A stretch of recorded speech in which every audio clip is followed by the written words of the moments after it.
बिस्मिल्लाहिर्रहमानिर्रहीम। अस्सलाम वालेकुम दोस्तों, आज हम बात करेंगे शब बरात के हवाले से। आज कौन सा अमाल करना है और कौन कौन से काम करने हैं ताकि हमें फ़ायदा हो। सबसे पहले दुरूद शरीफ सल्लल्लाहु ताला अला मुहम्मद। जी दोस्तों, आज बहुत ही प्यारी रात है। इसमें रिस्क लिखा जाता है, हज करने वालों के हज लिखा जाता है और इस ज़िंदगी और मौत के फैसले होते हैं इस नाजुक रात में। तो आपसे याद है कि इसे गफलत में ना गुजारिएगा, खूब खूब इबादत कीजिएगा, तिलावत कुरान की कसरत कीजिएगा, नवाफिल अदा फरमाइएगा।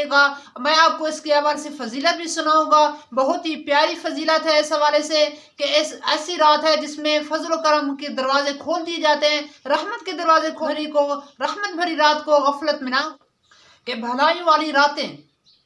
हज़रत सैयदा आयशा सदीक़ा रज़ियल्लाहु तआला रिवायत फरमाती हैं कि मैंने नबी करीम रऊफ़ और रहीम सल्लल्लाहु अलैहि वसल्लम को फरमाते हुए सुना, अल्लाह पाक ख़ास तौर पर 4 रातों में भलाइयों के दरवाजे खोल देता है। बकर ईद की रात, ईद उल फित्र की रात, शबान की 15वीं रात, कि इस रात में मरने वालों के नाम, लोगों का रिस्क और इस साल हज करने वालों के नाम लिखे जाते हैं। और अरफा ये 9 ज़िलहज्जा की रात अज़ान फजर तक। जी दोस्तों, सुना आपने कि बहुत ही प्यारी रात है। इसमें खूब खूब इबादत कीजिएगा, तिलावत कुरान कीजिएगा, तस्बीह पढ़िएगा, नवाफिल अदा कीजिएगा। हो सके तो कल को रोज़ा रख लीजिएगा, क्योंकि कल से नया दिन होगा। अमाल नामे लिखने के हवाले से रजिस्टर जो है तब्दील हो जाते हैं। आज शाम को तब्दील हो जाएंगे, नए दफ्तर आ जाएंगे रजिस्टर नेकियों के लिए और गुनाहों के लिए। तो हो सकता है तो सदका खैरात कर दीजिए कल के, क्योंकि अमाल का पहला दिन होगा, रजिस्टर लिखने का, अमाल लिखने का पहला दिन होगा। हो सकता है पहली सफ़े पर हमारे नेकी इंदराज हो जाएं, और अगर खुदा ना खास्ता कोई गुनाह हो गया है तो उसे तौबा कर लीजिए, क्योंकि यही वक्त है कि आपके पास अभी टाइम है, आप अभी जिंदा हैं, आपकी सांसें चल रही हैं। इसको गनीमत जानते हुए, अपने आखिरत को सोच बनाते हुए, अपने लिए आखिरत का खजाना इकट्ठे करते हुए पिछले गुनाहों से तौबा कर लीजिए और नेक अमाल करने की नीयत फरमा लीजिए कि मैं इंशाअल्लाह आइंदा नेक अमल करूंगा। माह रमजान आने वाला है, उसके हवाले से जहन बनाइए कि मैंने रोजे रखने हैं, तरावी की नमाज अदा करनी है और अच्छे अच्छे अमाल की जितनी नीयतें हमारी ज्यादा होगी, सवाब भी ज्यादा मिलेगा।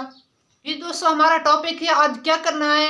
हम जिस तरह दुनिया काम के हवाले से टारगेट रखते हैं कि मैंने आज ये काम करना है, आज ये काम करना है, इसी तरह हमने नेकियां हासिल करने के लिए, नेकियां करने के लिए भी हमने टारगेट रखना है कि आज मैंने इतना दुरूद शरीफ पढ़ना है, इतना कुरान पाक पढ़ना है, इतने नवाफिल अदा करने हैं और ये मैंने अच्छे अच्छे अमाल करने हैं। जिस तरह हम अपने बिजनेस को टारगेट बनाते हैं, हम दुनिया कामों को करने के लिए हम टारगेट बना लेते हैं, इस काम को इतने दिन में करूंगा, आज ये मैंने अहम काम है, ये अहम टास्क हैं। इसी तरह हमने नेकियों के हवाले से भी अपने जहन में ये जहन बनाना है कि मैंने आज ये अच्छे अच्छे अमाल करने हैं, ये मेरे काम होंगे और मैंने इस अंदाज से मैंने ये इस नेक अमाल को अंजाम करना है और इस तरह से मुझे इस गुनाह से बचना है और अपनी जान छुड़ानी है, ताकि हमारे जहन में हो कि हमने कौन कौन से अमाल करने हैं और कौन कौन से अमाल से हमने अपना बचना है।